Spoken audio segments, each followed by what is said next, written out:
telah saya putuskan, pemerintah melarang ekspor bahan baku minyak goreng dan minyak goreng mulai Kamis 28 April 2022 sampai batas waktu yang akan ditentukan kemudian. Kemarin kita sudah bahas tentang bagaimana Presiden Jokowi melawan mafia minyak goreng.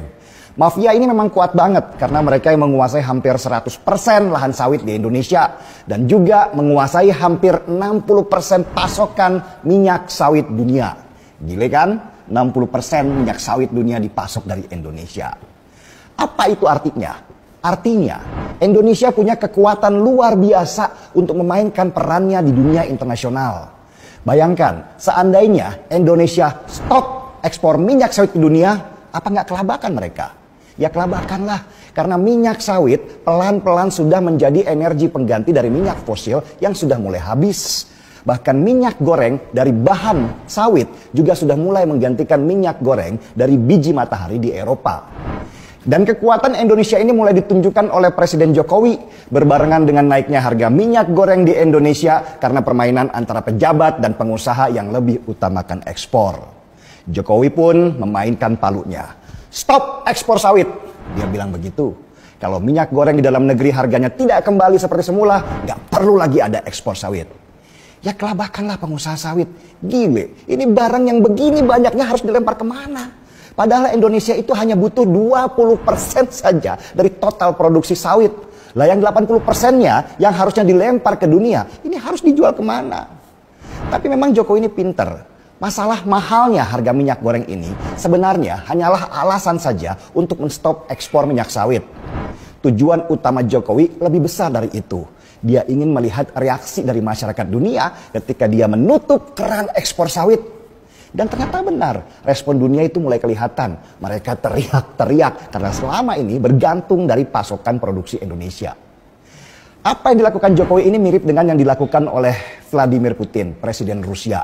Waktu itu Rusia diboikot oleh negara-negara Eropa yang tergabung di dalam NATO karena menyerang Ukraina. Duit Rusia di luar negeri dibekukan. Diplomat-diplomatnya diusir dari Eropa. Kerjasama impor dan ekspor diberhentikan. Tujuannya apa? Supaya ekonomi Rusia melambat dan warganya kekurangan pangan sehingga terjadi chaos besar di Rusia. Tapi Putin ini pinter banget. Dia nggak gamang dengan serangan boikot ekonomi seperti itu. Dia tahu Eropa bergantung pada pasokan gas Rusia.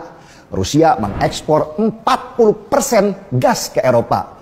Kalau keran gas itu dimatikan sama Putin, maka rakyat Eropa banyak yang akan mati kedinginan dan kelaparan. Karena gas sudah menjadi bagian ekonomi penting untuk kehidupan sehari-harinya mereka.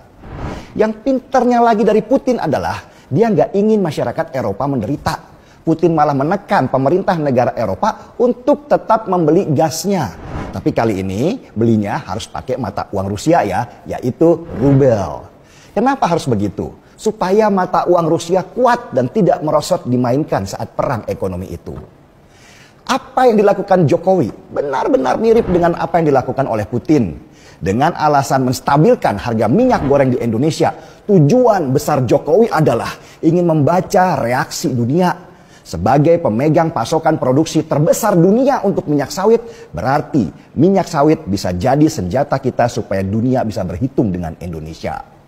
Kalau perlu, Jokowi melakukan apa yang sudah Putin lakukan untuk membeli minyak sawit dari Indonesia harus pakai mata uang kita, yaitu rupiah, supaya nilai rupiah menguat di dunia. Begitulah permainan besar dimainkan. Sudah waktunya kita mengenal kekuatan diri kita sendiri sehingga bisa kita jadikan sebagai ruang tawar ketika berhadapan dengan orang lain, dengan dunia. Sekarang ini sesudah Jokowi stop ekspor sawit, harga minyak goreng di dunia langsung melambung tinggi karena barangnya jadi langka. Jokowi masih melihat dulu kapan saatnya keran ekspor dibuka lagi. Tapi memang yang jadi korban adalah para petani sawit kecil yang harga beli sawitnya jadi anjlok setengahnya. Semoga sesudah Jokowi buka lagi keran ekspornya, harga beli sawit dari petani kecil bisa normal kembali harganya. Senormal harga minyak goreng di tengah masyarakat kita. Gaspol!